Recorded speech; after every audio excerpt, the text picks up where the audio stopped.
ప్రభువైన యేసుక్రీస్తు పరిశుద్ధ నామములో ఈ వాక్యాన్ని వింటున్న ప్రతి వారికి ది ఫాదర్స్ ఫెలోషిప్ తరపున నా హృదయపూర్వకమైనటువంటి వందనాలు. అనుభవం అనేది పుట్టిన బిడ్డకు రాదు, కానీ ఎదుగుతూ ఉండగా వచ్చేది అనుభవం, చేస్తూ ఉండగా వచ్చేది అనుభవం. అనుభవం లేనటువంటి ఏ క్రియ అయినా గాలిలో మేడ కట్టినట్లుగానే ఉంటుంది. దానికి ఒక పునాది, దాని యొక్క స్థిరత్వం అనేది ఉండదు. అనుభవం అనేది చాలా ప్రాముఖ్యమైనటువంటి విషయం. అది భౌతికంగాను ఆత్మీయంగాను, అది లోకానుసారంగాను ఆత్మీయానుసారంగాను కూడా అనుభవం అనేది చాలా ప్రాముఖ్యం. ప్రతి క్రైస్తవుడు మన ముఖ్యంగా అనుభవం అనేది కలిగి ఉండాలి. ఎందులో అనుభవం కలిగి ఉండాలి? పని చేసేవారు వారి పనిలో అనుభవం కలిగి ఉంటారు.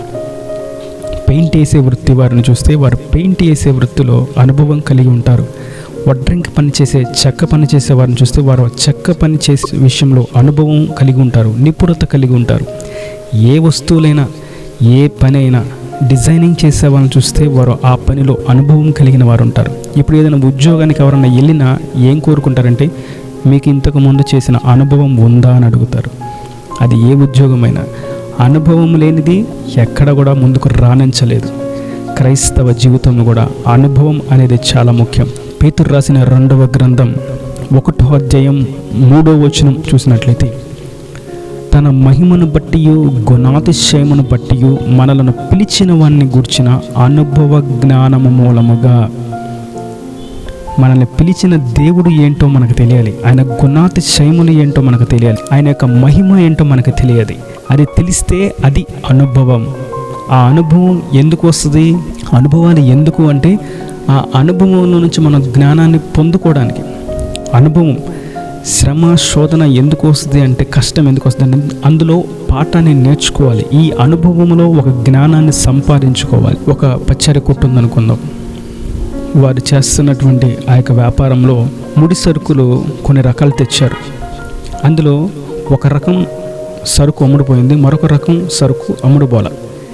తరువాత సరుకు కొందామని వెళ్ళినప్పుడు ఏది తెస్తారు అంటే, అమ్ముడుపోయే సరుకునే తీసుకొస్తారు, అమ్ముడుపోని సరుకును తీసుకురారు.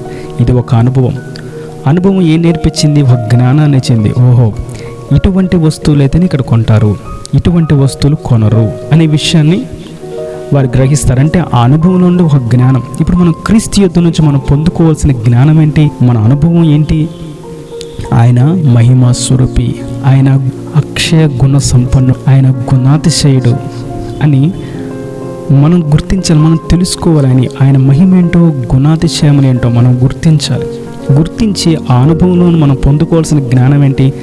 మనము కూడా మహిమను వివరించేవారంగా, మన గుణములు కూడా దేవుని స్వారూప్యంలోకి మనం కనపడే విధంగాను, పత్రికలుగా కనపరచబడే విధంగాను, ప్రకాశించే విధంగాను ఉండాలని దైవ చిత్తానుసారంగా అనుభవ జ్ఞానం అనేటువంటి మాటను మనం ఇక్కడ చూస్తాం. ఆయన దైవశక్తి జీవమునకును శక్తినికి కావలసిన వాటన్నిటినీ మనకు దయచేసినందున దేవుని గూర్చినట్టు, మన ప్రభువైన యేసుక్రీస్తును గూర్చినట్టైన అనుభవ జ్ఞానం వలన మీకు కృప సమాధానం విస్తరించును. ఇప్పుడు ఈ అనుభవ జ్ఞానం క్రీస్తు యుద్ధ నుండి పొందుకోవడం వలన వచ్చే లాభం ఏంటి? చాలా స్పష్టంగా ఉంది.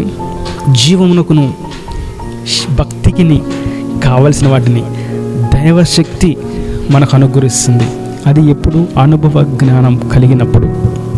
దేవుడు ఏమై ఉన్నాడు, ఆయన తన ప్రజల కొరకు, తన జనుల కొరకు ఏం చేయగలడు, ఆయన ఎన్ని అద్భుతములు చేస్తారనేది అనుభవపూర్వకముగా తెలుసుకుంటే జీవమునకు, అంటే ఈ భక్తి జీవితంలో కాకుండా శరీరానుసారంగా మనం జీవించడానికి కావలసిన వాటిని మరియు భక్తిలోనూ కావలసిన వాటిని ఆయన సమకూరుస్తారంట, ఆయన దయచేస్తారంట. ఎందుని బట్టి? ఆయన పట్ల మనకున్న అనుభవ జ్ఞానమును బట్టి. మరియు అది అక్కడ వరకే ఉండదు, కానీ కృపయు సమాధానం కూడా విస్తరిస్తుంది. ఉన్న ఆశీర్వాదం మట్టుకే కాదు, కానీ ఆ యొక్క ఆశీర్వాదం కుడి ఎడమలకు విస్తరిస్తుంది. ఇది అనుభవ జ్ఞానం వలన మనకు కలుగుతుంది. ఆయన అనుభవ జ్ఞానం కలిగి ఉండడం అంటే, ఒక ఎగ్జాంపుల్ చెప్తాను. బండి వెళ్తూ ఉంది, డ్రైవ్ చేస్తున్నాం, 2 వీలర్ ఆగిపోయింది. దేవుడు తన ప్రజల కొరకు ఉన్నది లేనట్టు, లేనిది ఉన్నట్టు చేయగలడు. ఎస్, బండి ఆగిపోయింది ప్రభా, పెట్రోల్ కొట్టించాలి, ఇప్పుడు కొట్టించలేని స్థితి. కానీ ఇక్కడి నుంచి బయలుదేరి వెళ్ళాలి. కుటుంబం ఉంది, ఏం చేయాలి? నీవు సహాయం చేయండి, నీ నామంలో బండి కదలాలి. ప్రార్థన చేసి స్టార్ట్ చేసినప్పుడు బండి కదిలింది. ఆశ్చర్య రీతిలో నేను మరలా పెట్రోల్ కొట్టించేంతవరకు ఆ బండి కదులుతూనే ఉంది. ఇది ఒక అనుభవ జ్ఞానం. ఏంటి అనుభవం? నా దేవుడు శూన్యంలో సృష్టిని కలుగజేశాడు, అరణ్యంలో త్రోవను కలుగజేస్తాడు, ఎండిన భూమిలో నీటి బుగ్గలను కలుగజేస్తాడు. అది నా జీవితంలో ఆయన చేశాడు, అనేకుల జీవితాల్లో కూడా ఆయన చేశాడు, చరిత్రలో చేశాడు, అందరి విషయాలు ఆయన చేస్తాడు. ఎవరికి చేస్తాడంటే అనుభవ జ్ఞానం కలిగిన వారికి ఆయన చేస్తాడు. ఆయనకు ఆ శక్తి ఉంది, ఆయన ఉన్నాడు అని విశ్వసించి ఆ అనుభవంలో నుండి పొందుకున్న జ్ఞానం బట్టి చేసే ప్రార్థనను బట్టి ఆయన కార్యం చేస్తాడు.